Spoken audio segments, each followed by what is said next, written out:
Môr-ladron yr Ardd, gan Ruth Morgan a Chris Glyn, addasiad Bethan Gwanas, gwasg Môr.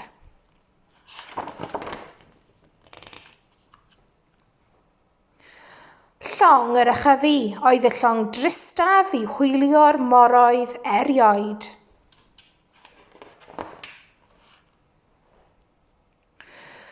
Roedd y môr-ladron arni mor ddigalon a gwymon gwlyb a mae'r cwbl oedd ganddyn nhw I fwyta oedd bisgedi a blas baw ci. Ych-a-fi, ond pam oedden nhw'n bwyta pethau mor ffiaidd? Wel, am fod Capten Cranc yn mynnu hynny. Hen grinc annifyr oedd Capten Cranc.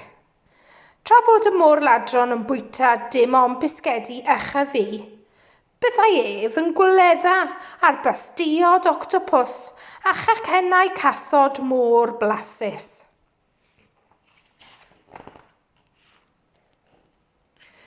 Capten Cranc oedd y bwli mwyaf yn y byd I gyd yn grwn.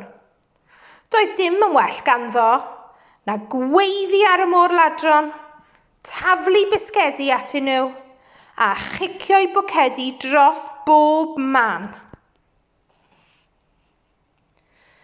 Yr unig bryd roedd Capten Cranc yn hapus oedd pan fyddai ar ben ei hun yn ei stafell yn cyfri y mynydd o aer ar gemau gwerthfawr yr oedd wedi ei dwyn.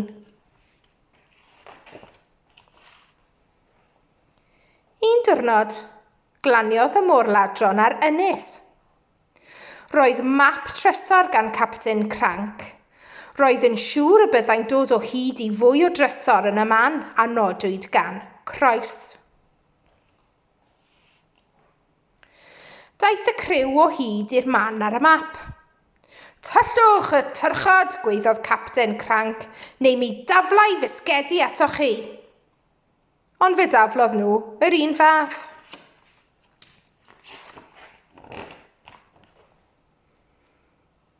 Ond o diar, pan godon nhw'r gist, nid air oedd ynddi, ond pecynnau o hadau, bagiau o bridd ac offer garddio. Roedd Capten Cranc mor flin bu bron iddo ffrwydro. Bu'n rhaid I 3 môr-leidr ei gario yn ôl i'r llong.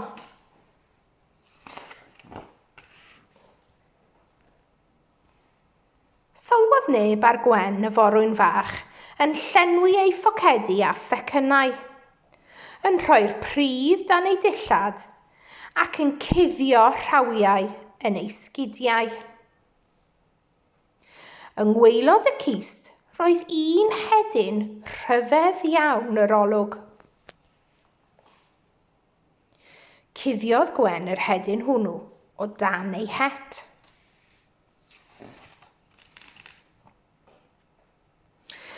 Yn ôl ar ddec yr Ych-a-fi, aeth Capten Cranc I bwdi yn ei stafell. Dringodd Gwen I fyny at y nyth bran. Drwy'r prynhawn, llanwodd rhyw hen botiau gyda ffridd a chydig o hadau gan ganu Io-ho-ho, Io-ho-ho. Potiau llawn blodau ein to-ho-ho. Yna ei dyfrio a'i gadael yn yr heulwen. A hithau bron a gorffen, cofiodd am yr hedyn siap penglog ac esgyrn rhyfedd. Llanwodd ei het a ffridd a gwthio'r hedyn I mewn iddo.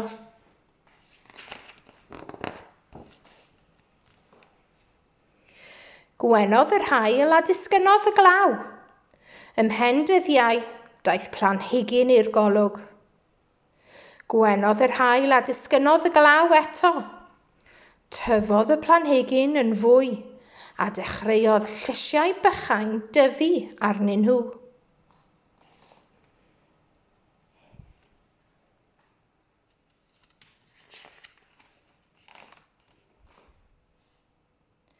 Aeth Gwen a rhai o'r llysiau at cogydd.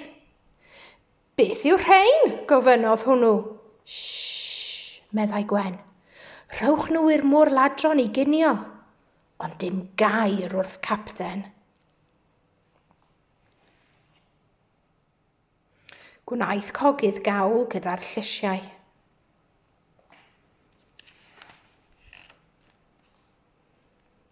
Roedd y môr-ladron wrth ei bodd. Dyw hwn ddim yn Ych-a-fi, medden nhw. Shhh, dim gair wrth capten, gwenodd cogydd.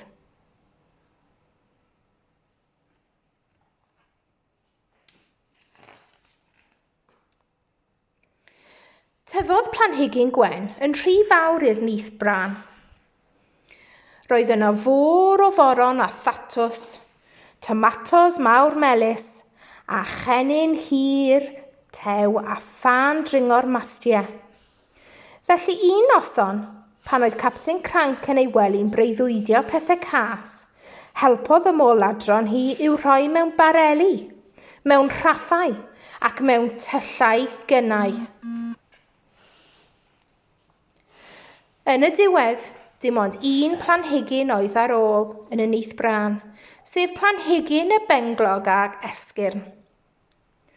Drwy lwc, doedd Capten Cranc ddim wedi sylwi ar ddim am ei fod yn dal i bwdi yn ei stafell. Yna, un bore cododd Capten Cranc yn hwyr. Credai ei bod hi'n ganol nos am fod ei stafell mor dywyll. Yna, sylwedd bod rhywbeth yn cuddio'r heulwen. Beth allai fod? Brysiodd capten i fyny'r dec a chael coblyn o fraw.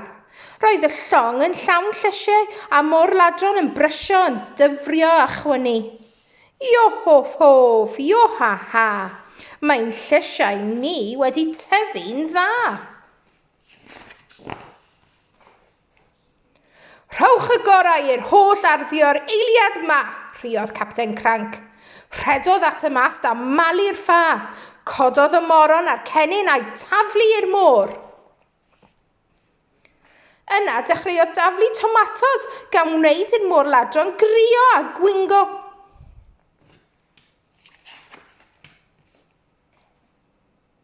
Yn sydyn, daeth twrw mawr o'r nyth bran.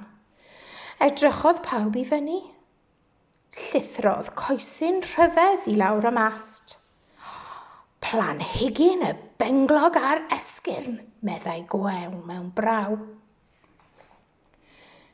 Cydiodd y coesen yn Capten Cranc ei godi a'i wasgu a chwalu ei fisgedi'n flawd. Seithodd blodyn siap penglog ag esgyrn allan a gwenu arno mewn ffordd fileinig ofnadwy. Helpwch fi, gwaeddodd Capten Cranc. Dim ond os cawn ni gadw'r ardd, meddai Gwen, a bwytai ein llysiau ni, medda'r cogydd. A dim mwy o fod yn gas a thaflu bisgedi blas baw ci, gwaeddodd y môr-ladron i gyd. Iawn, iawn, gwychiodd Capten Cranc.